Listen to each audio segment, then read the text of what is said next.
Hi, நான் உங்களுக்கு இன்னைக்கு ஆலு பராத்தா எப்படி பண்ணுறதுன்னு சொல்ல போகிறேன். இதுக்கு தேவையான பொருட்கள்: கோதுமை மாவு 2 கப், உருளைக்கிழங்கு 2 வேக வச்சது, தண்ணி பிசையறதுக்கு தேவையான அளவு, எண்ணெய் ஒரு 3 டீஸ்பூன், சில்லி பவுடர் தேவையான அளவு, உப்பு தேவையான அளவு, அம்ச்சூர் பவுடர் 1/2 டீஸ்பூன், கொத்தமல்லி தழை 2 கொத்து பொடி பொடியாக நறுக்கி வச்சுருக்கேன், பச்சை மிளகா ஒரு 2 குட்டி குட்டியாக நறுக்கி வச்சுருக்கேன். இப்போ முதல்ல நம்ம சப்பாத்தி மாவை பிசைஞ்சிக்கலாம். இந்த 2 கப் மாவை போட்டு ஒரு 2 ஸ்பூன் எண்ணெய் விட்டுக்கலாம். இந்த எண்ணெய் எல்லா இடத்துலையும் பரவுற மாதிரி இந்த மாவை நல்லா கலரிக்கணும். ஒரு வாட்டி இதில் இதுக்கு தேவையான அளவு உப்பு போட்டுக்கலாம்.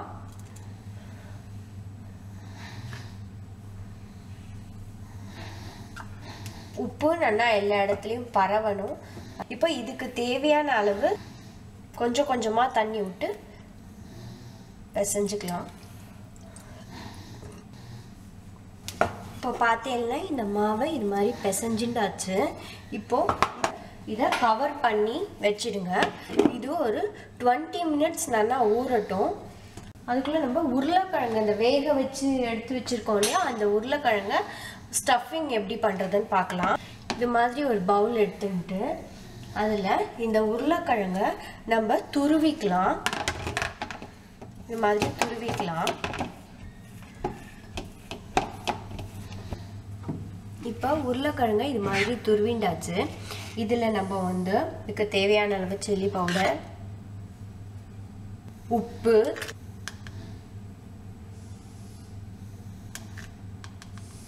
இந்த அம்ச்சூர் பவுடர், நான் இன்னைக்கு அம்ச்சூர் பவுடர் போட்டிருக்கேன்.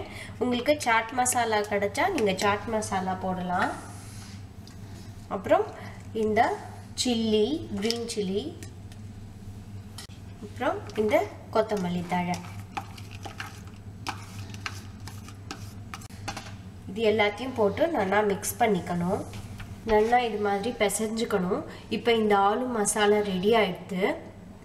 அடுத்தது இதை ஸ்டஃப் பண்ணி எப்படி பராத்தா பண்ணுறதுங்கிறத பார்க்கலாம். இப்போ பார்த்தீங்கன்னா இது 20 மினிட்ஸ் ஆயிடுது. இதை நல்லா ஒரு வாட்டி பிசைஞ்சுக்கணும். உருட்டி ஈக்குவல் பால்ஸாக பிரிச்சுக்கோங்க.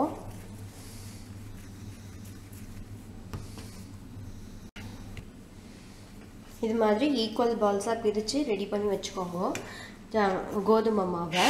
இப்போது இந்த ஆலு மசாலா ரெடி பண்ணி வச்சோம் இல்லையா, அதையும் ஈக்குவல் பால்ஸாக உருட்டிக்கணும். ரெண்டுத்தையும் இது மாதிரி உருட்டி எடுத்துட்டு ஒரு தட்டில் வெறும் கோதுமை மாவு ரோல் பண்ணுறதுக்காக எடுத்துக்கோங்க. எடுத்துட்டு ஒரு கோதுமை மாவு உருண்டை எடுத்துட்டு இது மாதிரி பண்ணிக்கோங்க. பண்ணிட்டு இந்த கோதுமை மாவை எடுத்து இதில் போட்டு இப்படி பெரட்டிக்கோங்க. இதை மாதிரி ரோல் பண்ணிக்கோங்க. சைமல்டேனியஸாக பேனை ஹீட் பண்ணிக்கோங்க.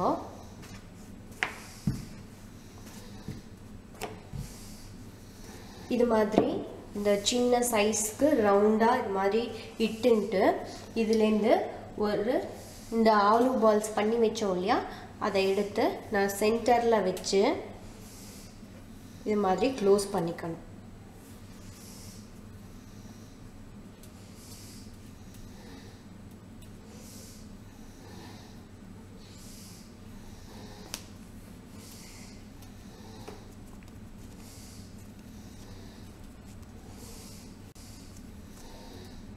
இது மாதிரி க்ளோஸ் பண்ணிட்டு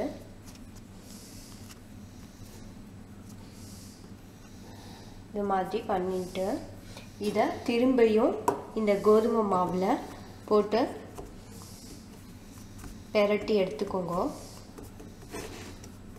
பெரட்டி எடுத்துட்டு நைஸாக ரொம்ப அழுத்தாமல் மெதுவாக ஜென்டிலாக அப்படியே இடணும். இதை ரோல் பண்ணிக்கோங்க. ரொம்ப அழுத்தினேல் அப்படின்னா அந்த உள்ளே இருக்கிற ஸ்டஃபிங் வந்து பிரிஞ்சு வந்துடும். அதனால் மெதுவாக நைஸாக அப்படியே ரோல் பண்ணுங்க. ரவுண்டாக அப்படியே ரோல் பண்ணுங்க.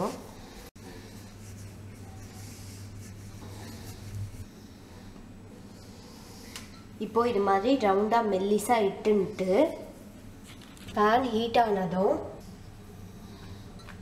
அதில் இட்டு வச்ச ஆலு பராட்டாவை போட்டு 2 சைடும் நல்லா டோஸ்ட் பண்ணி எடுக்க வேண்டியதான். போட்ட உடனே எண்ணெய் ஊற்ற வேண்டாம். இப்போ இந்த சைடு திருப்பிக்கலாம்.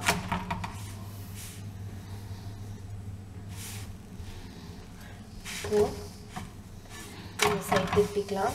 இப்போ பார்த்தீங்கன்னா இந்த ப்ரௌன் கலர் வந்துடுது. இப்போ கொஞ்சமாக எண்ணெய் ஒரு 1/2 டீஸ்பூன் எடுத்துக்கிட்டு இந்த மாதிரி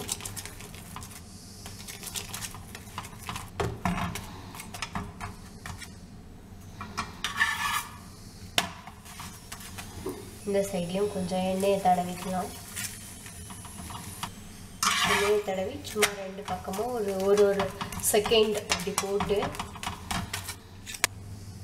இப்போ 2 சைடும் நல்லா வெந்துட்டு